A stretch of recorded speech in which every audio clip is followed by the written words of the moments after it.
Welcome to দাদার classroom. Class 8-এর প্রথম unit টেস্টের পরিবেশ এবং বিজ্ঞানের প্রশ্নপত্র।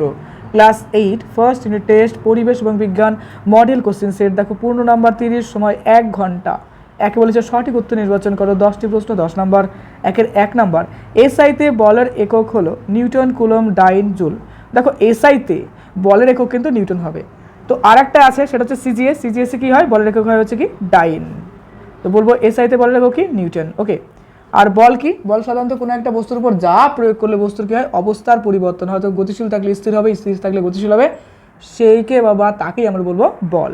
তো সেই বলের এককটা কীভাবে মাপা হয়? একটা হচ্ছে এসআইতে, একটা সিজিএসে। এসআইতে হচ্ছে নিউটন, সিজিএস হচ্ছে ডাইন। দুটোই ইম্পর্টেন্ট। নেক্সট আসছি 2 নম্বর, গভীরতা বাড়লে তরলের চাপ বাড়ে কমে একই থাকে, প্রথমে বাড়ে তারপরে কমে। দেখো যত কোনো একটা পদার্থকে তুমি জলের মধ্যে কি করবে? ডোবাবে। ধরো এরকম একটা জলের কোনো একটা পাত্র নিলাম, এখানে যারা ফুটবল নিচের দিকে প্রেশার করে নামাতে থাকো কিনা, যত নিচের দিকে বাড়াবে তত প্লবতা, কি বলা হয়? প্লবতার প্রপার্টি অনুসারে কী হবে? সেই পদার্থকে উপরের দিকে প্রেশারাইজ করা হবে। অর্থাৎ যত তার গভীরতা, অর্থাৎ ডেপ বলতে এইচ বলে একটা পার্ট আছে। চলো আমরা সুন্দর করে জানি।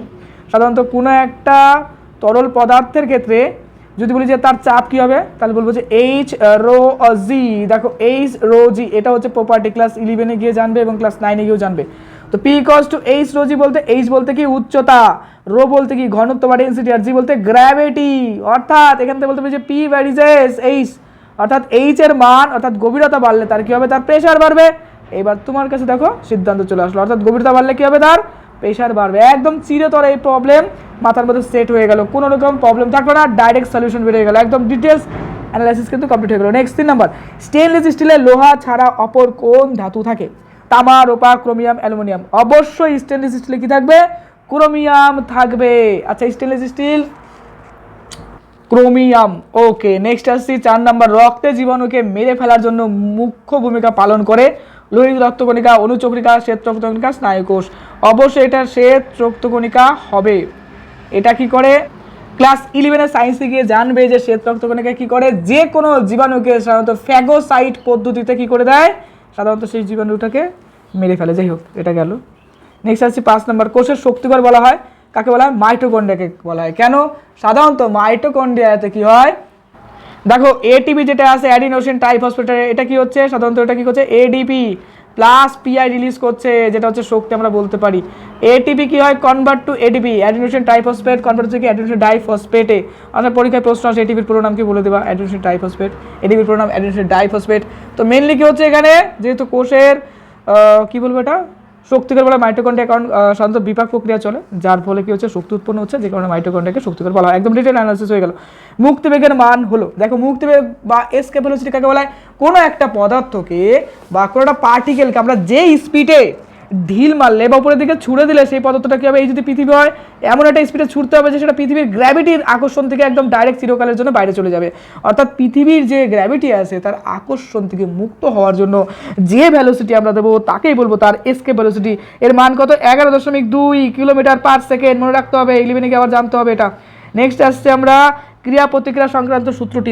দেখো এটা হচ্ছে নিউটনের 3rd লতে এক্সপ্লেন করা হয় কি every action has equal and opposite reaction, অর্থাৎ প্রত্যেকটা ক্রিয়ার সমান এবং বিপরীত প্রতিক্রিয়া রয়েছে। ক্লাস 9-এ পড়বে, 11-12-এ গিয়েও জানবে। দেখো এই ক্ষেত্রে কি হয়?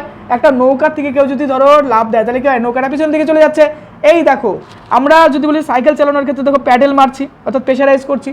তো দেখো সামনে থেকে করছি, দেখো নৌকা থেকে যদি কেউ ধরো লাভ দিল ডাঙার দিকে, অবশ্যই জলের মধ্যে দিবে না কেউ, তো যদি লাভ দেয় কিনা তাহলে নৌকাটা কি হচ্ছে? পিছনের দিকে চলে যাচ্ছে, আর লোকটা সামনের দিকে। তো সামনের দিকে হচ্ছে ক্রিয়া আর পিছনের দিকটা হচ্ছে প্রতিক্রিয়া। এরকম হাজারো উদাহরণ আমরা দিতে পারি। চলো আমি ক্লাস 9 তোমাদেরকে পড়িয়ে রাখলাম, 9-এ গিয়ে মনে পড়বে তখন থ্যাঙ্কস দিয়ে দেবা, না এখনই দিয়ে দেবা থ্যাঙ্কস। চলে আসছে নেক্সট, পরমাণুর ধনাত্মক কণাটির নাম। পরমাণুতে 3টে কণা রয়েছে, এটা কি? Electron, proton, neutron. তো এর মধ্যে প্রোটন হচ্ছে কি? চলো একবার ডিটেলস দিয়ে, যদি এই সংক্রান্ত কোনো প্রশ্ন আসে একদম ডিটেলস করে দিয়ে আসতে পারবা। প্রোটন হচ্ছে প্লাস, ইলেকট্রন হচ্ছে কি মাইনাস, আর নিউটনের কিছুই নাই। আহা কি দুঃখ, শূন্য দিয়ে দিলাম একটা রসগোল্লা। তাহলে কি হলো? ইলেকট্রনের মাইনাস, প্রোটনের প্লাস, নিউটনের শূন্য, অর্থাৎ নিউটনকে নিস্তরিত বলা হয়। একটা পরমাণু বলা হয় কি? একটা পরমাণুকে সাধারণত ইলেকট্রন এবং প্রোটন নাম্বার ইকুয়াল হয়, যে কারণে সেই পরমাণুটা কি আলটিমেটলি নিস্তরিত আমরা বলতে পারি। আচ্ছা নিউটন নিস্তরিত বলতে এটার সাথে ওটার কনসেপ্ট নেই, 9-এ গিয়ে ডিটেলস জানবা। রাদারফোর্ড তত্ত্ব রয়েছে, তারপরে নিলস বোর তত্ত্ব রয়েছে, যা যা বলছি তখন পড়বার আমার কথা মনে পড়বে। অবশ্যই টপার চয়েস দাদার ক্লাসরুম মানে সেই লেভেলেরই পড়াবো। যারা আমার ভিডিও ফুল দেখবে অ্যাকচুয়ালি বলবে যে টপারদের জন্যই ম্যাক্সিমাম ভিডিওগুলো ক্রিয়েট করা হয়। এই কারণে দাদা ক্লাসের ম্যাক্সিমাম স্টুডেন্ট দেখবা র্যাঙ্কার টাইপের, স্কুলের মধ্যে টপ বা 90% 80%। তার জন্য বলছি অ্যানালাইসিস করো, পড়ো, বেটার রেজাল্ট করো, সাথে আছি। 9 নাম্বার বলছি জীব দেহ গঠনগত ক্ষুদ্রতম এককের নাম কি? দেখো একটা বাড়ি তৈরি করতে গেলাম, বড় একটা বিল্ডিং, সেই বিল্ডিং তৈরি করতে গেলে কি লাগবে? প্রচুর পরিমাণে ইট লাগবে, তাই তো? তারপরে বোঝা যাচ্ছে যে ইটটা কি সেই বাড়ির গঠনগত একক। সেরকম আমাদের বডিতেও কি হয়, হাজার হাজার লক্ষ লক্ষ কোষ কি হয়, কোষ বলতে ইংলিশে বলা হয় সেল। এই সমস্ত সেল বা কোষগুলো যুক্ত হয়ে কি করে একটা আমাদের বডি তৈরি করছে। অ্যাকচুয়ালি সিস্টেমেটিক হতে বলে যে কোষ, অনেকগুলো কোষ যুক্ত হয়ে কলা, অনেকগুলো কলা দিয়ে একটা কলাতন্ত্র, তারপর অনেকগুলো দিয়ে অঙ্গ, তারপর তন্ত্র, তারপরে আমাদের হিউম্যান বডি। এই তো বিষয়টা গেল। তাহলে কোষ সম্পর্কে ডিটেলস জানলাম।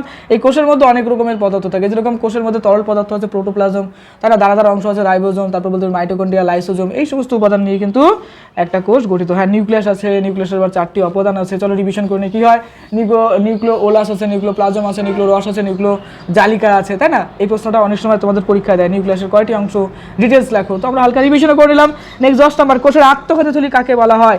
লাইসোজোমকে বলা হয়। কেন বলা হয়? তো লাইসোজোম হচ্ছে এমনই একটা পার্ট কোষের মধ্যে, এমনই একটা অঙ্গাণু যে কোষটাকে এমনটাই হজম করে যে, মানে এটা মেনলি বলবো যে কোষের হজম বা আমরা বলতে পারি বিপাকটা এমন প্রক্রিয়া চালায় যে কোষের যে অঙ্গাণুগুলো আছে কিনা, সেই অঙ্গাণুগুলোকে অনেক সময় হজম করে দেয়। বুঝতে পারলে তো? একটা সময় কোষের পক্ষে কিন্তু আলটিমেটলি ক্ষতিকারক একটা পয়েন্টে চলে আসে। তো কোষের অনেক সময় ক্ষতি হয়ে যাচ্ছে, কোষের মৃত্যু হয়ে যাচ্ছে, এই জন্য আমরা লাইসোজোমকে কোষের আত্মঘাতী থলি বলবো। তো চলো মজারভাবে পড়লাম, মজা করে। 2 নম্বর, যে কোনো 7টি প্রশ্নের উত্তর দাও, কিন্তু ভিডিও তো অনেক বড় হয়ে যাচ্ছে, তাই অ্যানালাইসিস করলে তো ভালোই হয়, কিন্তু অনেক টাইম চলে যাবে। দেখো বলছে ঘনত্ব কাকে বলে? বলবো একক আয়তনের ভরকেই বলবো পদার্থের ঘনত্ব। তার মানে কি? একক আয়তনের ভরকেই পদার্থের ঘনত্ব বলছি, মানে ডেনসিটি। ঘনত্ব মানে কি? দেখো ম্যাথমেটিক্যাল ক্যালকুলেশনে বলে ঘনত্ব ইকুয়ালস টু ভর বাই আয়তন। কেন লিখলাম এই কথাটা? কারণ এই রিলেটেড কিন্তু অনেক সময় ম্যাথমেটিক্সও দেয়, অর্থাৎ rho equals to mass divided by বলবো তার কি বলবো ভলিউম বাই, অর্থাৎ ভলিউম বলতে এখানে ভি বলতে ভ্যালোসিটি না, ভলিউম। তাহলে রো বলতে কি? ডেনসিটি, বা তুমি ডি দ্বারাও ডেনসিটিকে প্রকাশ করতে পারো। ডি বলতে পারি যে ঘনত্ব। একদম হায়ার সায়েন্স পড়াচ্ছি, মন দিয়ে পড়ো। নিউটনের 3য় সূত্রটি বললাম একটু আগে, every action is equal and opposite reaction, অর্থাৎ প্রত্যেক ক্রিয়ার সমান এবং বিপরীত প্রতিক্রিয়া রয়েছে। নেক্সট আসছি 3 নম্বর, পরমাণুতে উপস্থিত নিস্তরিত করার নাম। একটু আগে জানলাম যে পরমাণু নিস্তরিত করার নাম কি? নিউটন। আর পজিটিভ কণার নাম যেন কি বললাম? প্রোটন। আর একটা কি ছিল পজিটিভ, আর হচ্ছে কি ঋণাত্মক কণা হচ্ছে ইলেকট্রন। পাস হয়ে গেল। নেক্সট, পরমাণুর ভর সংখ্যা কাকে বলে? কোনো পরমাণুর কেন্দ্রে অবস্থিত প্রোটন এবং নিউট্রন সংখ্যার মোট সমষ্টিকে বলবো তার ভর সংখ্যা, অর্থাৎ প্রোটন লিখবা প্রোটন প্লাস বলবো কি নিউট্রন। এই দুটোর সমষ্টি হচ্ছে কি তার ভর সংখ্যা। এবং এই প্রোটন এবং নিউটনের যে মধ্যে যে বন্ধনীয় শক্তি, সেটা কিন্তু তার নিউক্লিয় বন্ধনও বলা হয়। চলে আসছি নেক্সট প্রশ্ন, পড়ে নাও এখানে। মূলক কাকে বলে? দেখো মূলক মানে কি? একাধিক পরমাণু জোটবদ্ধ করে যে আয়ন তৈরি করে, অর্থাৎ অনেকগুলো কি করছে পরমাণু একসাথে জোটবদ্ধ হচ্ছে এবং আলটিমেটলি কি করছে একটা আয়ন তৈরি করছে, তাকে বলবো হচ্ছে কি মূলক। আরএনএ এর পুরো নাম কি? আরএনএ এর পুরো নাম হচ্ছে বলবো রাইবো নিউক্লিক অ্যাসিড। আরএনএ একটা গেল আরএনএ, একটা গেল ডিএনএ, আমাদের বডি পার্টের মধ্যে পড়ছে, তাই না? ডিএনএ বলতে ডিঅক্সি রাইবোজো নিউক্লিক অ্যাসিড। এর মধ্যে সাইটোসিন আছে, ইউরাসিল আছে, তারপরে অ্যাডেনিন আছে, গুয়ানিন আছে। এই যে উপাদানগুলো বলছি সেগুলো পড়তে লাগবে। দেখো ডিএনএ চিত্র যদি অঙ্কন করে তাহলে আমরা এরকম সর্পিল আকার রাখতে পারি। এটা হচ্ছে ডিএনএ চিত্র হয়। এখানে একদিকে অ্যাডেনিন থাকবে, একদিকে গুয়ানিন থাকবে, সাইটোসিন থাকবে, ইউরাসিল থাকবে। এগুলো কিন্তু আমাদের হিউম্যান কোড, অর্থাৎ আমরা যে মানুষ তার কোড হচ্ছে কি সেই ডিএনএ বা আরএনএ। দেখবো আমি বিভিন্ন মুভিতেও কিন্তু এই বিষয়টা দেখায়, তাই না? নেক্সট আসি হ্যাঁ ডিটেলস 9-এ গিয়ে, বাট 9-এ অল্প আছে, 10-এ 11 12-এ বেশি করে পাবা এগুলো। ক্লোরোফিল যুক্ত প্লাস্টিককে কি বলা হয়? অবশ্যই ক্লোরোপ্লাস্টিক বলা হয়। প্লাস্টিক সাধারণত 3 রকমের হয়। একটা ক্লোরোপ্লাস্টিক যেটা সবুজ কালারের হবে, একটা লিউকোপ্লাস্টিক যার মধ্যে কোনো কালারই নাই, যেটা আলটিমেটলি হবে শ্যাওলা জাতীয় যে বিষয়গুলো রয়েছে তাদের মধ্যে হয়। আর একটা হচ্ছে লিউকোপ্লাস্টিক, যেটা হচ্ছে উদ্ভিদের ফুল ফলের বর্ণ নির্ধারণ করে। তার মানে আবার রিভিশন দিচ্ছি, প্লাস্টিক কয় প্রকারের? 3 প্রকারের। একটা হচ্ছে ক্লোরোপ্লাস্টিক। ক্লোরোপ্লাস্টিকের কাজ কি? ক্লোরোপ্লাস্টিক সাধারণত সবুজ কালারের হয়, এটা উদ্ভিদের সালোক সংশ্লেষে সাহায্য করছে। আর যেটা হচ্ছে লিউকোপ্লাস্টিকটা মেনলি হচ্ছে উদ্ভিদের খাবার, যেরকম স্টার্চ রূপে কি বলবো এটাকে সঞ্চয় করে রাখা। আর একটা আছে কি লিউকোপ্লাস্টিকের পরে একটা হচ্ছে ক্রোমোপ্লাস্টিক। ক্রোমো বলতে কি উদ্ভিদের বিভিন্ন রকম বর্ণ, যেরকম ফুল ফলের বর্ণ কালার করে। এতে কি হয়? বিভিন্ন পতঙ্গ অ্যাট্রাক্ট হচ্ছে, যাচ্ছে, পরাগমিলন করছে, এগুলো সাহায্য করছে। তো কাজও জানলাম, প্রকারও জানলাম, বা শেষ। এরপরের প্রশ্ন, কোষের মস্তিষ্ক কাকে বলা হয়? দেখো কোষের মস্তিষ্ক বলা হচ্ছে নিউক্লিয়াসকে। এবার যদি বলা হয় নিউক্লিয়াস কি জিনিস, দেখো নিউক্লিয়াস হচ্ছে কোষের মধ্যে আছে এরকম গোল একটা বিষয়। এই যে বাইরের অংশ, নিউক্লিয়াসের 4টি পার্ট থাকে। একটা হচ্ছে পর্দায়, যে এটা হচ্ছে নিউক্লিয় পর্দার মধ্যে আছে। এরপর এর মধ্যে জালের মতো অংশ থাকে যাকে বলবো নিউক্লিয় জালিকা বলবো। এর থেকেই কিন্তু ক্রোমোজোম, এবং ক্রোমোজোমের থেকেই কিন্তু যে ডিএনএ বলো, যা বলো, ক্রোমাটিন সূত্র বলো, সিস্টার ক্রোমাটিন, নন সিস্টার ক্রোমাটিনের পার্ট, এই সমস্ত পার্টগুলো আসছে কিন্তু। হ্যাঁ, এরপরে একটা ঘন অংশ থাকে যাকে বলবো নিউক্লিয় ওলাস, আর এরকম তরল পদার্থ থাকবে যাকে বলবো নিউক্লিয় রস বা নিউক্লিয় প্লাজম। বাস কমপ্লিট। নিউক্লিয়াস সম্পর্কে যা দেবে পরীক্ষা বিন্দাস বানিয়ে দিয়ে আসতে পারবে। দিস ইজ কল অ্যানালাইসিস বেটা। মন দিয়ে পড়ো আর টপার হওয়ার জন্যই পড়ো, না পারলেও 10-এর মধ্যে রোল আনার চেষ্টা করো, আর অবশ্যই সায়েন্সের টার্গেট রাখো 90+। ওকে বেটা, নেক্সট কোশ্চিন। যে কোনো দুটি প্রশ্নের উত্তর দাও, 6 × 12 নাম্বার। প্রথমটা, আইসোটোপ কাকে বলে? আইসোটোপ যেসব পরমাণুর প্রোটন সংখ্যা, অর্থাৎ একটা পরমাণুর মধ্যে কি থাকে, প্রোটন থাকে, নিউট্রন থাকে, ইলেকট্রন থাকে। তো বলছে প্রোটন সংখ্যা অর্থাৎ পরমাণু ক্রমাঙ্ক আছে। পরমাণু ক্রমাঙ্ককে বলে কোনো পরমাণুর মধ্যে অবস্থিত প্রোটন সংখ্যাকে তার কি বলবো, পরমাণু ক্রমাঙ্ক বলবো। অর্থাৎ প্রোটন সংখ্যা কি থাকবে, সমান, কিন্তু নিউট্রন সংখ্যা কীভাবে আলাদা আলাদা হতে পারে। এই আলাদা আলাদা হওয়ার জন্য কি হচ্ছে, তাদের এই যে দেখো আলাদা আলাদা হওয়ার জন্য বিভিন্ন রকম পরমাণুর আমরা গঠন স্ট্রাকচার বা বিভিন্ন রকম পরমাণু পাচ্ছি, এগুলোকেই পরস্পরের আইসোটোপ বলবো। তাহলে কি বললাম, যেসব পরমাণুর কি হচ্ছে প্রোটন সংখ্যা বা পরমাণু ক্রমাঙ্ক কিন্তু সমান, কিন্তু দেখা যাচ্ছে তাদের নিউট্রন সংখ্যাটা কিন্তু সেম না, আলাদা আলাদা, সেই সমস্ত ক্ষেত্রে বলবো কি, পরমাণুর আইসোটোপ। এরপর বলছে কাকে সার্বজনীন মহাকর্ষ ধ্রুবক বলা হয়? সাধারণত জি কে সার্বজনীন মহাকর্ষ ধ্রুবক বলা হয়, কারণ জি এর মান এই পৃথিবী, বিশ্বব্রহ্মাণ্ড, যে কোনো গ্রহ, উপগ্রহ, নক্ষত্র, সব জায়গায় কিন্তু জি এর মানটা কিন্তু আমরা ইকুয়াল জায়গায় নিয়ে আসি। অর্থাৎ মানের সামান্য তারতম্য ঘটলেও সেটা খুবই সামান্য। তো জি এর মানটা প্রায় একই থাকে, তার জন্য জিকে আমরা সার্বজনীন ধ্রুবক বলতে পারি। কি যে লেখা ছিল আমি তো নিজের মতো করে বললাম, যাই হোক ম্যাক্সিমাম প্রশ্ন আমি নিজের মতো করে বলছি, জাস্ট কোশ্চেন পড়ে যাচ্ছে। দেখো 3 নাম্বার, কোষের নিউক্লিয়াসের কয়টি অংশ? কোষের নিউক্লিয়াসের কয়টি অংশ, এটা পড়লাম না, প্রত্যেক প্রকারের নাম লেখো। এটা তো পড়ে ফেললাম, হ্যাঁ একটু আগেই পড়লাম। চলো দেখো অ্যানালাইসিস করছিলাম, দেখি এটা হয়ে গেল। নেক্সট, ভাজক কলার, এছাড়া নিউক্লিয় পর্দা, নিউক্লিয় জালিকা, নিউক্লিয় ওলাস, নিউক্লিয় রস বা নিউক্লিয় প্লাজম। নেক্সট 4 নম্বর, ভাজক কলার দুটি বৈশিষ্ট্য লেখো। ভাজক কলা কী হবে? দেখো ভাজক কলা সাধারণত নরম কলা, গোলাকার কলা, এরকম আরও বলতে পারি, ডিম্বাকার হতে পারে। আর কি বলতো, যে কোনো গাছের পাতা বা ফুলের বা গাছের পাতার যে একদম টপে দেখবা গাছের পাতাটা একটু টাচ করলাম, একটু ব্যাখ্যা করলাম, দেখলো ভেঙে গেল, এই সমস্ত জায়গায় কিন্তু ভাজক কলার অবস্থান হয়। তো ভাজক কলা কিন্তু অ্যাকচুয়ালি নরম হয় এবং কোষগুলো কিন্তু খুব ঘন সৈন্য বিশিষ্ট হয়। এবার চলো আমরা এখানে কি লিখেছি সেটা পড়ি।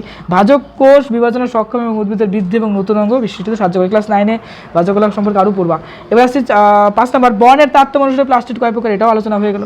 অ্যানালাইসিস এমনই করছি, এই কোশ্চেন সব কভার হয়ে গেল, তাই না? ওখানে শর্ট কোশ্চেন ছিল, বড় কোশ্চেন। ফ্লোরোপ্লাস্টিক, ক্রোমোপ্লাস্টিক, লিউকোপ্লাস্টিক, ডিটেলস বলে দিয়েছি। প্লবতা কি? সাধারণত প্রপার্টি কি বলতো, যখন কোনো বস্তুকে কোনো তরলে ডোবানো হয় তখন ওই তরল বস্তুটির উপর একটি ঊর্ধ্বমুখী, মানে একটা ঊর্ধ্বমুখী, সাপোজ আমি কি করলাম, এই ধরো একটা চৌবাচ্চা বা একটা বালতি নিলাম, বালতির মধ্যে কী করলাম, এটা আমার ফুটবল নিচের দিকে যদি ঠেলে দিই, এবার মনে হয় কি নিচের দিকে যেন ফুটবলটাকে উপরের দিকে ঠেলছে, তাই মনে হয় কি না? আচ্ছা, জলের মধ্যে ভূত থাকতে পারে তাই ঠেলছে না, অ্যাকচুয়ালি তা না। লজিক্যালি সায়েন্সে কি বলে যে যত আমরা ফুটবলটা নিচের দিকে ঠেলতে থাকবো তখন কী হবে, জলের প্রপার্টি, প্লবতার প্রপার্টি অনুসারে কী হবে, সেই জিনিসটা উপর দিকে উঠার চেষ্টা করবে, অর্থাৎ উপর দিকে উঠার যে একটা প্রেশার কিন্তু এইভাবে দিতে থাকবে। এই যে ধর্মের জন্য আমাদের মনে হবে জলটা উপরের দিকে একটা ঊর্ধ্বমুখী বল প্রয়োগ করছে ফুটবলের উপর, সেই প্রপার্টিকেই বলবো তার প্লবতা। Concept clear? চলো, সেট তো কমপ্লিট হয়ে গেল। এইবার কি করবে বলো তো, এই সেটটা তোমার বন্ধু বান্ধবীদের মধ্যে কিন্তু প্রচুর পরিমাণে শেয়ার করবে। আর এরকম অ্যানালাইসিস ভিডিও দেখার জন্য অবশ্যই যারা ভিডিও দেখছো প্রচুর পরিমাণে লাইক করবে। যদি প্রচুর লাইক পড়ে তাহলে আমি বুঝতে পারবো যে হ্যাঁ তোমরা এরকম অ্যানালাইসিসই চাও, তোমরা সায়েন্সে একটা স্ট্রং বেস চাও এবং সায়েন্সে কিন্তু একটা দুর্ধর্ষ লেভেলের রেজাল্ট করতে চাও, তাহলে আরও কিন্তু এরকম সেট আসবে। ওকে, সো বেটা লাইক করো, ভিডিও শেয়ার করো, আর পরীক্ষা সেইভাবে দিবা।